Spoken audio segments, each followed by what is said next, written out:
Today, it's more unaffordable than ever to buy a home. The property market is at record highs and it continues to go from strength to strength in an environment of high inflation and a chronic undersupply of housing where the population continues to grow at a faster rate than properties are being built. And the fact that wages growth hasn't even come close to keeping up with the increase in property prices over time has made home ownership even more unattainable. Back in the early 1980s, the average house in Sydney, Australia, where I live, was about $80,000 or 5 times the average full-time wage. Now, this kind of income to price ratio is generally considered to be reasonably affordable. But today, the average house in Sydney is over 17 times more expensive, costing about $1.4 million or 15 times the average income. So the income to price ratio has tripled, and it's now at an unaffordable level for so many people.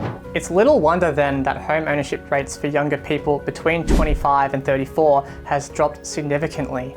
Over the past 50 years, home ownership for people aged between 25 and 29 has dropped by 14%, down to only 36%.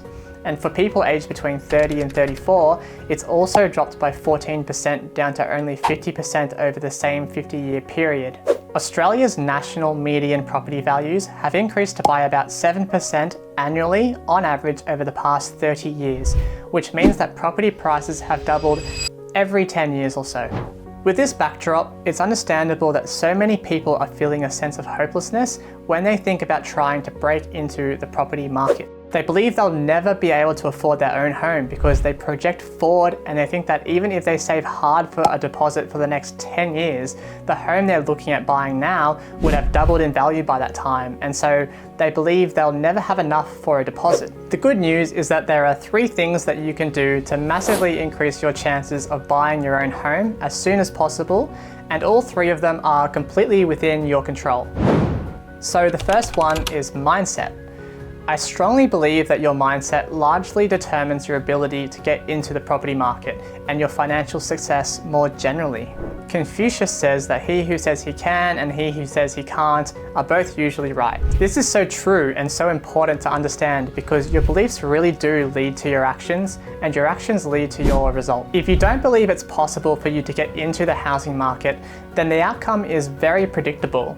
You're not going to make home ownership a serious goal and you're not going to take consistent action towards it. Because if you have this mindset, then it's just a waste of time for you, right? It's not going to happen anyway, so why bother even trying? Or if you do try for a little while, but then you come across some challenges or setbacks, you're then just going to give up easily. And so it becomes this self-fulfilling prophecy. You don't believe you can ever afford a home, so you don't make a plan and commit to achieving this. So you don't ever get yourself in a position to actually buy a home. On the other side of the coin, however, there are those people who say, yes, like it is hard to buy a home, but I believe I can do it and I'm going to do everything I can to make this work for me. These people look at what they can do about their situation rather than having a victim's mindset that they're stuck where they are because of unfair external factors that are beyond their control. It's very much an if it's to be, it's up to me mentality. You have to commit and make it happen for yourself because you're not magically going to have a deposit saved up and be earning the income that's necessary to be able to borrow the money you need. There's a lot of research showing that optimists have far better life outcomes than pessimists because the optimists believe good things will happen if they go after what they want. The pessimist or the victim's mindset just gives all your power away and it leaves you feeling hopeless.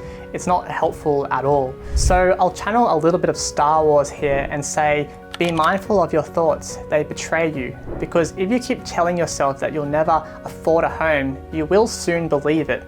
And that's a terrible place to be. So if you're having a hard time seeing how you'll ever get into the housing market, you need to have a serious look at the things you're actually doing and whether you're making any intentional and consistent effort to achieve this goal. This is because all the time I hear people say that all they want is just to have their own home, while in the same breath they go on about how it's too bad because it's just impossible. But the fact is that in most cases, they've never really taken any real action to move towards that goal. It reminds me of when people say things to me like, oh yeah, I've never been good at maths. But then I ask them if they ever actually properly studied and tried their best in maths at school, or if they worked on improving their abilities after school? And the answer is almost always no. So how then can they say that they're no good at maths if they've never really tried to be good? And the same goes for home ownership. It's not a valid comment to say that it's impossible unless you've tried absolutely everything in your power to make it happen. If you haven't done this yet, then you're just imprisoning your mind by holding on to this false perception that you can't do it. So in a nutshell, you need to believe that you can do it. And I'm telling you that you can do it. It's absolutely possible for you, but you just have to have that mindset. The fact that people are out there buying homes every day is a testament to that. They're normal people, just like you, who have given it a crack. But if you don't do this, it's just going to get harder and harder to get into the market as prices continue to increase, often at a faster rate than you can save. So if you do nothing for too long, home ownership can really just get away from you. The world really does beat you down if you stay still and you let it. So you've got to keep moving forward.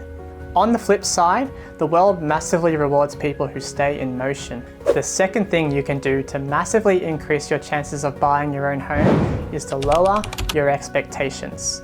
So many people in my generation have an expectation problem. Their expectations are just way too high and they need to be managed down to a level which is realistic. Most people around my age expect to buy a big 4 or 5 bedroom house with a swimming pool in a great location, maybe something like the home their parents have. But they forget about the small fact that their parents worked for decades to be able to afford that home and that they started out in a much more modest home and worked their way up. What I'm saying here is that you shouldn't be expecting your first home to be an average home or your dream home. Nobody really starts there. As I said at the beginning of the video, the average home in Sydney is $1.4 million. You would need around $350,000 in cash to cover the acquisition costs of a place like that, this being a 20% deposit and another 5% for stamp duty and other acquisition fees. In most cases, you're just not going to have that kind of cash on hand at that stage in your life. Even if you somehow had the cash for the deposit, you would also need to have a strong income to get the $1.1 million loan that you'd need to buy that kind of place. So for most people, it's not realistic to expect their first home to be an average home. You should instead be looking at an entry-level property which you can afford for your first home. It will probably be a much smaller place, maybe even a 2-bedroom apartment rather than a house, and it will be in a less desirable location.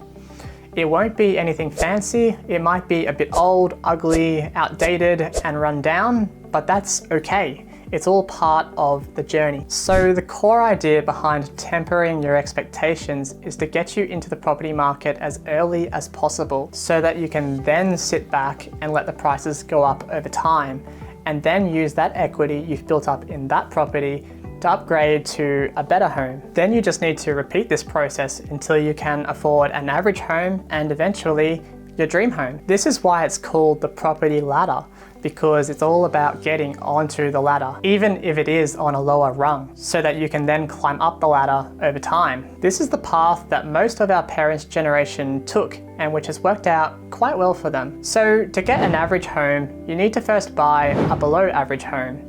To get an above average home, you need to first buy an average home. You have to start at the bottom and work your way up, like many other things in life. It's quite normal to have to stretch yourself to get your first place, even for an entry-level home.